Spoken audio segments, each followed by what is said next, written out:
Assalamualaikum warahmatullahi wabarakatuh. Perkenalkan, saya Ayu Wulandari dari kelas 5A NPM 22051024. Nah, di sini saya akan menjelaskan tentang analisis galat lanjutan. Nah, analisis galat lanjutan adalah bagian dalam matematika. Kita akan membahas lebih lanjut tentang analisis galat dalam pengukuran, termasuk definisi, jenis-jenis, sumber, faktor yang mempengaruhi, serta metode evaluasinya. Oke. Yang pertama, kita akan membahas tentang tipe galat dalam pengukuran. Yang pertama ada galat sistematis. Nah, galat sistematis ini adalah galat yang konsisten dan dapat diprediksi, seperti kesalahan kalibrasi alat atau kesalahan bacaan. Yang kedua, ada galat acak. Galat yang tidak dapat diprediksi, seperti fluktuasi lingkungan atau variasi proses. Nah, yang terakhir ada galat kasar. Kalau galat kasar ini galat yang disebabkan oleh kesalahan manusia, seperti pembacaan yang keliru atau kesalahan prosedur. Baik, selanjutnya itu ada sumber galat acak.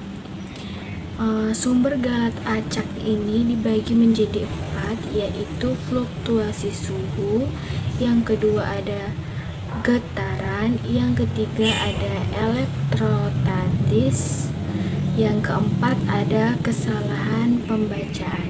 Nah, fluktuasi suhu itu adalah suhu lingkungan yang tidak terkontrol, dapat menyebabkan variasi dalam pengukuran. Kemudian yang kedua ada getaran. Getaran dari mesin atau lingkungan sekitar dapat mempengaruhi keakuratan pengukuran. Nah, yang ketiga elektrostatis, yaitu muatan listrik statis dapat mengganggu pembacaan alat ukur elektronik. Yang keempat ada kesalahan pembacaan. Nah, kesalahan manusia dalam membaca skala alat ukur juga dapat menyebabkan galat acak. Nah, selain itu juga ada faktor yang mempengaruhi galat. Yang pertama itu ada kualitas alat ukur. Nah, maksudnya itu keakuratan, resolusi, dan presisi alat ukur mempengaruhi besarnya galat yang muncul. Kemudian ada prosedur pengukuran. Nah, kesalahan dalam mengikuti prosedur dapat menyebabkan galat yang signifikan. Yang ketiga yaitu lingkungan pengukuran. Lingkungan pengukuran ini seperti suhu, kelembapan, dan getaran dapat mempengaruhi pengukuran galat. Kemudian yang terakhir ada kemampuan pengamat. Nah, keterampilan dan pengalaman pengamat juga berkontribusi pada akurasi pengukuran. Contohnya itu seperti ada gambar di samping ya. Gambar itu menunjukkan ada seorang profesor yang sedang melakukan penelitiannya. Nah, PPT selanjutnya itu menunjukkan gambar grafik tiga gambar grafik Yang pertama itu ada statistical Manuance converse, yang kedua ada statistic Manuance mental chorus, dan statistical measurement curves.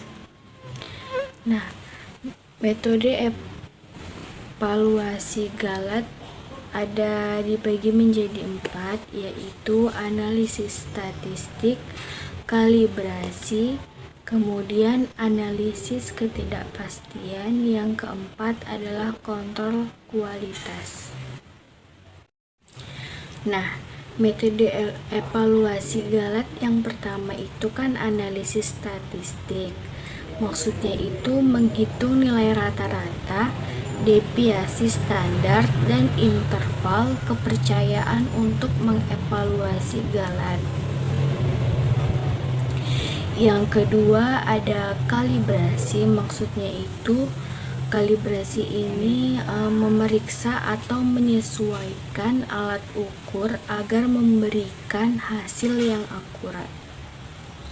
Yang ketiga ada analisis ketidakpastian. Maksudnya ini dalam analisis ketidakpastian kita bisa menentukan sumber-sumber Galat dan menghitung ketidakpastian total pengukurannya. Kemudian yang keempat ada kontrol kualitas. Nah, pada kontrol kualitas ini kita bisa menerapkan prosedur dan praktik terbaik untuk minimalisir Galat pengukuran. Kemudian ada contoh studi kasus analisis Galat dalam kehidupan sehari-hari. Yang pertama itu ada pengukuran berat badan, kemudian pengukuran suhu tubuh, yang ketiga ada pengukuran tekanan darah. Nah, pengukuran berat badan dalam Galat, dalam pengukuran berat badan dapat disebabkan oleh posisi penimbangan yang tidak tepat atau kalibrasi timbangan yang kurang akurat. Kemudian yang kedua ada pengukuran suhu tubuh. Nah, dalam pengukuran suhu tubuh biasanya dapat disebabkan oleh posisi termometer yang tidak tepat atau kondisi lingkungan yang tidak stabil. Kemudian ada pengukuran tekanan darah. Galat dalam pengukuran tekanan darah juga dapat disebabkan oleh posisi lengan yang tidak benar atau mindset yang tidak pas. Nah, baik. Di sini saya mempunyai contoh analisis Galat dalam kehidupan sehari-hari, yaitu tentang kesalahan penambahan bahan dalam pembuatan adonan kue. Nah, seorang ibu rumah tangga bernama Ibu Siti berencana membuat kue bolu untuk acara keluarganya.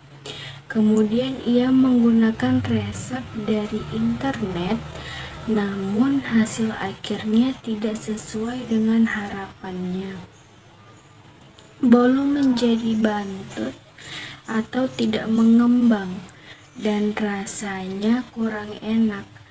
Hal ini disebabkan oleh beberapa kesalahan atau Galat selama proses pembuatan adonan. Nah, di sini kita akan mengidentifikasi Galat. Yang pertama itu ada Galat sistematis. Nah, Ibu Siti menggunakan konversi yang salah dan menganggap bahwa 1 sendok makan sama dengan 15 gram tepung. Padahal sebenarnya 1 sendok makan tepung hanya sekitar 10 gram. Akibatnya, ia memasukkan terlalu sedikit tepung. Dan yang kedua itu ada Galat acak.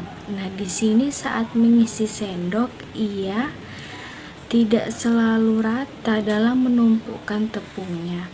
Kemudian terkadang terlalu penuh, terkadang terlalu sedikit. Hal ini juga menyebabkan variasi dalam jumlah tepung di setiap sendok. Nah, yang ketiga itu ada galat instrumen. Kalau galat instrumen ini karena tidak menggunakan alat ukur yang akurat, misalnya itu timbangan digital, hasil dari pengukurannya tergantung pada perkiraan dan rasa seadanya atau sendok makan. Nah, kemudian dampaknya itu adonan yang terlalu cair karena jumlah tepung yang tidak digunakan kurang dari yang diperlukan. Kemudian tekstur kue tidak sesuai dengan harapan, lebih lembek dan tidak mengembang sebagaimana mestinya. Yang terakhir, rasa kuenya juga berbeda dari resep aslinya. Nah, di sini saya ada analisis dan solusinya, yaitu mengidentifikasi sumber galat. Nah, galat sistematis dapat diperbaiki dengan mencari referensi konversi yang lebih akurat. Kemudian galat acak dapat dikurangi dengan menggunakan sendok standar dan menghindari tumpukan yang tidak merata. Kemudian galat instrumen dapat diatasi dengan membeli timbangan digital untuk memastikan berat pada pengukuran tepung. Nah, yang kedua itu memperbaiki dan pencegahan. Ibu Siti dapat membeli timbangan digital atau menggunakan alat ukur yang lebih presisi seperti gelas ukur, kemudian mempraktikkan metode pengisian sendok yang konsisten untuk mengurangi variasi. Nah, kesimpulan dari studi kasus pembuatan adonan kue pada yang terjadi pada Ibu Siti ini, analisis galat dalam kasus ini juga membantu memahami sumber kesalahan dan dampaknya terhadap hasil akhir. Dengan melakukan langkah perbaikan, Ibu Siti dapat mengurangi galat di masa depan dan menghasilkan kue dengan tekstur dan rasa yang sesuai dengan resep. Oke, baiklah, kesimpulan dari materi analisis galat yaitu yang pertama, analisis galat sangat penting dalam pengukuran ilmiah untuk memahami keakuratan dan ketidakpastian hasil. Yang kemudian sarannya itu memperhatikan kualitas alat ukur, ikuti prosedur dengan benar, dan evaluasi galat secara berkala untuk meningkatkan akurasi pengukuran. Nah, sekian presentasi dari saya. Apabila ada kesalahan kata, saya mohon maaf. Saya akhiri dengan Assalamualaikum warahmatullahi wabarakatuh.